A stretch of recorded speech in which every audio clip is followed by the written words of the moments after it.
How to delete lock screen wallpaper on your iPhone. To delete lock screen or home screen wallpapers you have in your iPhone, first of all, what you need to do is simply scroll down from the top left corner. Once you scroll from the top left corner, you will see notification bar. From here, what you need to do is simply press in the middle of the screen.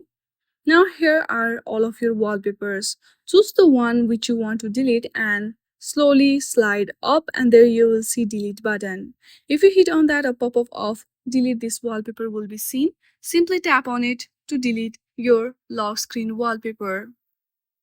In this very easy step, you can easily delete lock screen wallpaper on your iPhone. I hope you like this video. If you like this video, then please do not forget to like and subscribe to our channel. Thank you for watching.